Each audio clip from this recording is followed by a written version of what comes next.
Hello, my name is Allison Marcinkowski, and I'm going to talk to you about an asbestos exposure in Libby, Montana, which is considered one of the country's worst man-made environmental disasters. The main purpose of this presentation is to provide a brief overview of the asbestos exposure in Libby. I will also go over asbestos-related cancers as well as their mortality rates. Lastly, I will show you why this hazard is still important today and how it is still affecting people. Here is the table of contents which lists the figures this presentation will discuss. We'll start by going over what vermiculite is and the different types of asbestos, and move on to the types of asbestos-related cancers. Then we'll zoom in on primary and secondary exposures. I will then finish with how asbestos-related diseases are still relevant today. These are the main types of asbestos. Asbestos is a combination of minerals made up of thin microscopic fibers. The commercially used forms are chrysotile, amosite, and crocidolite. Chrysotile, which is a white asbestos, is the most commonly used form of asbestos. It can be found in roofs, ceilings, walls, and floors of homes and businesses. Manufacturers also use this in automobile brake linings and insulation for pipes, ducts, and appliances. Amosite, also known as brown asbestos, was used most commonly in cement sheets and pipe insulation. It can also be found in insulation boards, ceiling tiles, and thermal insulation products. Crocidolite is a blue asbestos that was commonly used to insulate steam engines. It was also used in some spray-on coatings, pipe insulation, and plastic and cement products. The next three all occur as a contaminant in vermiculite, which was used commercially, which is what we'll focus in on. Vermiculite is a mineral that expands when heated. It's used to pave driveways and build public areas such as tracks, boat ramps, and schoolyards. It's lightweight, fire-resistant, and odorless. In the early 1900s, vermiculite was being mined in Libby, which was later found to be contaminated with tremolite, actinolite series asbestos, often called Libby amphibole asbestos. Here we have a graphic on the various types of cancer that asbestos can cause. Asbestos can enter the body through the nose and/or mouth by inhalation or ingestion. It can cause cancer in the esophagus, larynx, pleural membrane, the diaphragm, heart, abdomen, or lung tissue.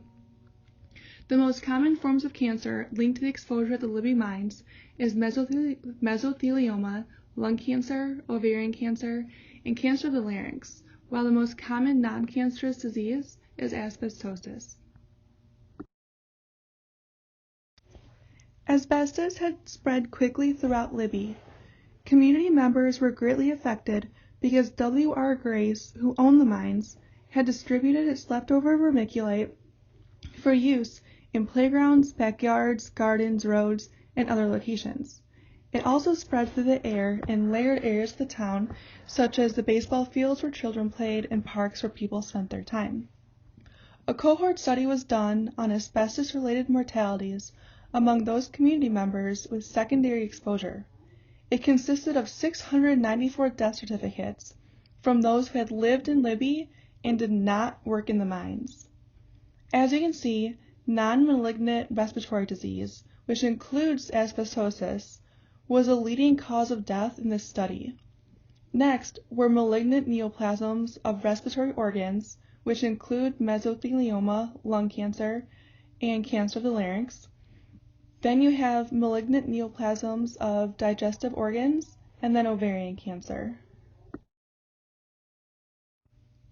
The Agency for Toxic Substances and Disease Registry collected Libby mortality data from 1979 to 1998.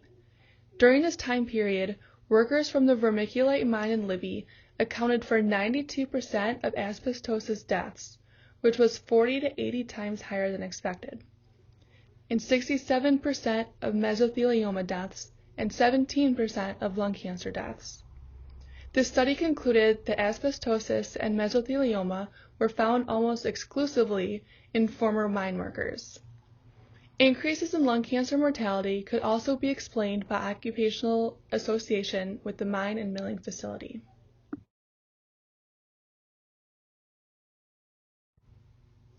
Here we have temporal data that shows that the deaths due to asbestosis and mesothelioma in Montana are still on the rise. This is because it takes a long time to develop. The time between the first asbestos exposure and diagnosis of mesothelioma is anywhere between 20 and 50 years.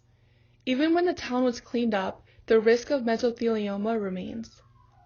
I created this chart to start in 1999 because that was when cleanup started. This was also almost a decade after the mine closed down. This was one of the largest cleanups that the EPA had ever seen at this time. Vermiculite had to be removed from homes, businesses, and outdoor areas. It didn't begin to wind down until 2018. However, asbestos has not been completely banned in the United States, which has contributed to increasing mortality rates, not just in Montana, but across the country. Storms and terrorist attacks, for example, have led to destructions of buildings with asbestos-containing materials, furthering the exposure rates.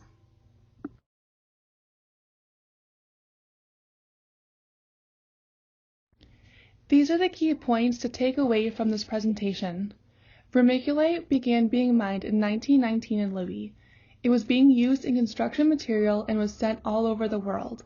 It was later found that the mine had high levels of tremolite asbestos. Decades of mining exposed workers as well as the town's residents to toxic asbestos dust. In 1963, W.R. Grace took over the mines, knowing the vermiculite was contaminated with asbestos, but didn't warn anyone.